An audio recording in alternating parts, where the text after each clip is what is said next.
Je vais vous montrer les 3 meilleurs lieux dans lesquels mixer et comment les dénicher. Aujourd'hui, j'entends pas mal de DJ qui me disent «Ouais Gabriel, je suis allé démarcher plein de lieux comme tu m'as dit, mais voilà, ils m'ont tous dit non, j'ai pas réussi à trouver d'endroit où mixer». En fait, il peut y avoir plusieurs raisons à ça. Soit les établissements que vous êtes allés voir, ils cherchent pas de DJ, tout simplement. Soit, finalement, vous n'êtes peut-être pas allé chercher les bons établissements, les bons lieux. Par exemple, le style de musique peut ne pas correspondre. La réalité, c'est qu'aujourd'hui, les DJ ne cherchent pas aux bons endroits et que du coup, c'est normal qu'on leur dise non. Donc, c'est pour ça qu'aujourd'hui, je vais vous montrer quels sont les 3 meilleurs lieux dans lesquels aller mixer et comment aller les dénicher. Personnellement, j'ai créé un accompagnement dans lequel j'accompagne des dizaines de DJ à avoir plus de soirées.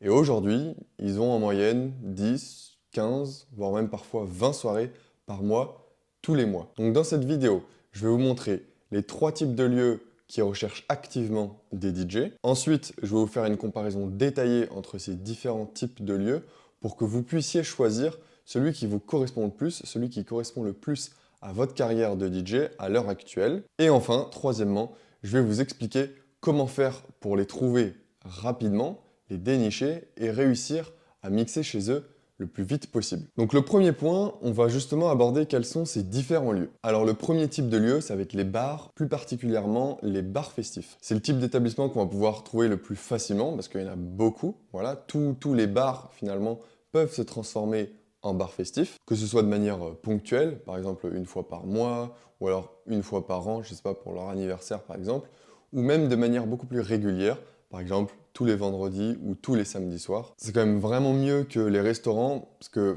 moi j'ai déjà fait des restaurants, et franchement c'est pas top, c'est vraiment pas le meilleur. Personne ne danse, on peut pas vraiment mettre les sons qu'on veut, sauf exception pour certains restaurants qui sont très tendance, j'ai envie de dire, mais là je vais pas les catégoriser dans la première catégorie qu'on est en train de voir, mais plutôt dans la troisième catégorie de type de lieu à aller démarcher, dont je vais vous parler juste après. Franchement, moi je trouve que les bars et les bars festifs, c'est vraiment le meilleur endroit où aller, en tout cas pour commencer, parce que non seulement on n'a pas de pression, voilà, c'est pas des super gros clubs ou quoi que ce soit, voilà, il y a moins de monde, donc il n'y a pas de pression, c'est un super endroit pour débuter, et en plus il y en a pas mal, donc ça va être plutôt facile d'en trouver. Ensuite, le deuxième type de lieu, ça va être tout ce qui est club.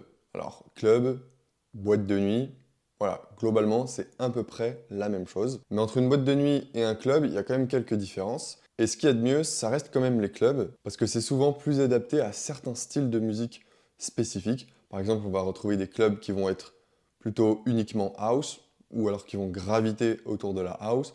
On va avoir des clubs plutôt autour de la techno, et donc qui vont graviter autour de la techno, donc différents styles de techno, etc. etc. Et c'est mieux que des boîtes de nuit qui vont être super généraliste. Donc il y a certains clubs qui sont spécialisés dans un seul type de musique et qui s'y limitent, et il y en a d'autres, justement, qui vont être un peu plus ouverts. Comme par exemple le club dans lequel un de nos élèves, Keim, mixe en résidence, donc il est entre 3 et 4 soirées par semaine, toutes les semaines dans ce club. À la base, notre élève, il mixe plutôt de l'EDM, et donc justement ce club, il est plutôt orienté autour de l'EDM, mais il va aussi être ouvert à un petit peu de ce qui est commercial, un petit peu de ce qui est rap, etc., etc. Donc ça se rapproche un petit peu de la boîte de nuit, mais ça reste quand même un club EDM. Et enfin, le troisième lieu, ça va être les lieux insolites. Au final, ça va être tous les lieux et événements qui vont se distinguer du reste. Donc souvent, ils ont un caractère assez unique, ils ont une ambiance assez originale, et au final, ils ont une capacité à offrir une expérience assez originale, mémorable. Donc comment on arrive à identifier les lieux insolites, justement? Il y a deux choses. Souvent, c'est des lieux un petit peu plus haut de gamme, on va dire, ou alors ça va être des lieux éphémères. Donc justement, dans les lieux haut de gamme, c'est là qu'on va retrouver les restaurants dont je vous parlais tout à l'heure, ceux qui sont très tendance. Alors si vous voulez aller plus vite et que vous voulez apprendre à démarcher de la bonne manière tous ces différents types de lieux et que vous avez envie de mixer rapidement dans des lieux comme ça, je vous invite à cliquer dans le lien en description pour apprendre à avoir 10, 15, 20 soirées par mois tous les mois et à faire comme tous les élèves que j'ai déjà accompagnés jusqu'à aujourd'hui. Alors on arrive à la deuxième partie de cette vidéo, donc on va faire une comparaison des différents aspects entre ces différents lieux et vous allez pouvoir comprendre ce qui vous correspond le mieux. Donc premièrement, au niveau de l'ambiance, entre un bar festif et un club, on va tout de suite voir la différence. Un bar festif, ça va être convivial, ça va être axé sur, on va dire, Tout ce qui est interaction sociale, les gens ils sont là pour discuter ensemble, voilà, donc ils peuvent se retrouver, je sais pas, après une journée de travail par exemple, des choses comme ça. Souvent la musique elle va être forte, mais sans plus, on peut continuer de discuter. Alors qu'un club justement c'est voilà, une expérience qui est beaucoup plus immersive, on va dire.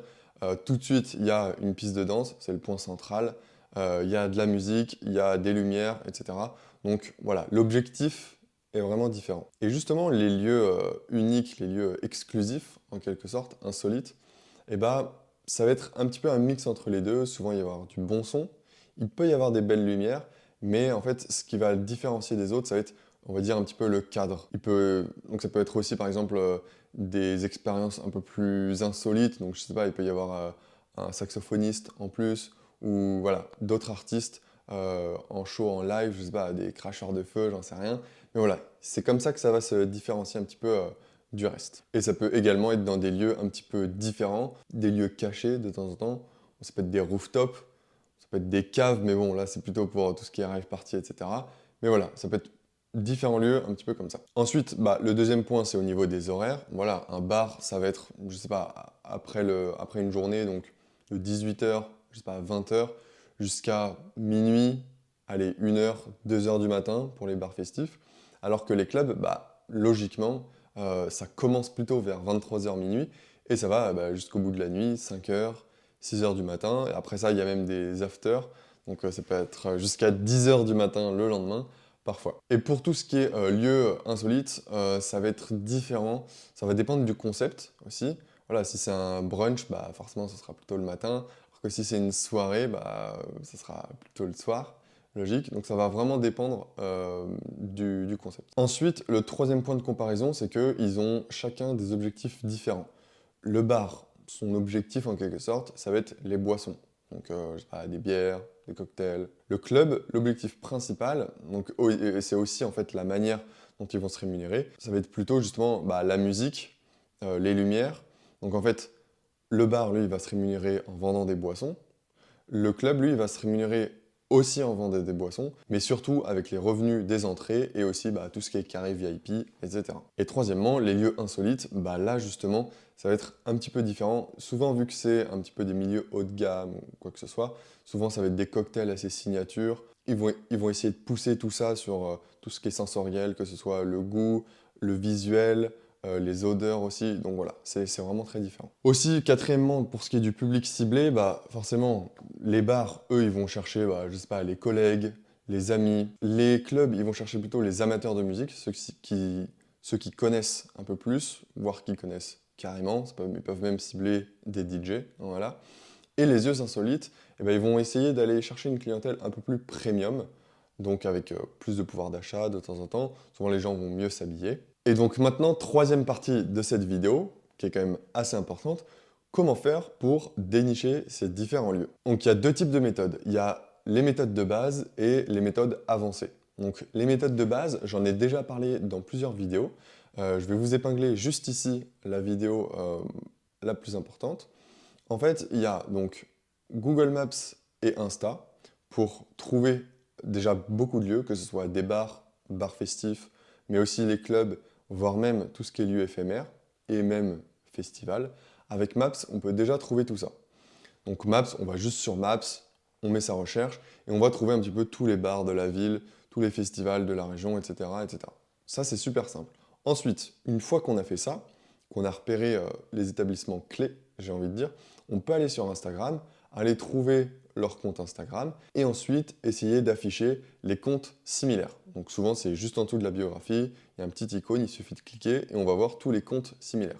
Alors de temps en temps, on va voir justement d'autres festivals, ou alors d'autres bars, ou d'autres clubs, d'autres comptes de clubs qui sont pas très loin, et donc c'est justement ça qu'on cherche. De temps en temps, ça nous donne d'autres trucs, des comptes de personnes qui sont pas vraiment en rapport avec ces clubs, donc ces comptes-là, on les ignore. Mais sinon, ça va nous permettre de trouver déjà sur Maps beaucoup d'endroits, et ensuite, grâce à Insta, ça va nous donner une autre bonne quantité de lieux qu'on va pouvoir ensuite aller contacter, etc., etc. Et ensuite, le deuxième type de méthode, donc les méthodes avancées, ça va être d'utiliser des sites comme Shotgun, par exemple. Donc Shotgun, après c'est facile de rechercher en fonction de la localisation, ça va nous permettre de trouver plus ce qui est événements, et pas forcément des endroits, mais des événements. Et justement, on va pouvoir voir déjà tous les événements qu'il y a. Ça va nous permettre de cibler les différents endroits qui accueillent ces événements. Donc ça nous permet finalement de compléter notre liste de lieux qu'on aimerait potentiellement démarcher. Et en complément, donc toujours sur Instagram cette fois-ci, ça va être d'aller chercher les différents acteurs du système. Donc déjà, il y a les différents événements qu'on vient de trouver. On peut aller regarder sur Instagram, essayer de trouver les organisateurs, les bookers, les managers, les choses comme ça, les événements similaires. Donc en fait, ça va nous permettre de trouver plein d'endroits, plein de comptes différents. Et il y a aussi tout ce qui est collectif. Et en fait, une fois qu'on a tous ces contacts, finalement, tous ces lieux, en fait, il y a énormément d'endroits à aller démarcher. Donc voilà, maintenant vous savez un petit peu quels sont les lieux dans lesquels il faut aller mixer, il faut aller démarcher. En fonction de là où vous en êtes, moi je vous conseillerais de choisir plutôt un seul des trois types d'endroits, ou alors deux maximum. Et ensuite, je vous conseille d'aller vraiment essayer de leur envoyer des messages, de démarcher, et d'essayer d'aller mixer à ces endroits, quoi. En tout cas, si vous vous sentez bloqué et que vous aimeriez avancer plus vite, plus loin, moi ce que je vous conseille, c'est de cliquer dans le lien en description pour apprendre à avoir 10, 15, 20 soirées par mois, tous les mois.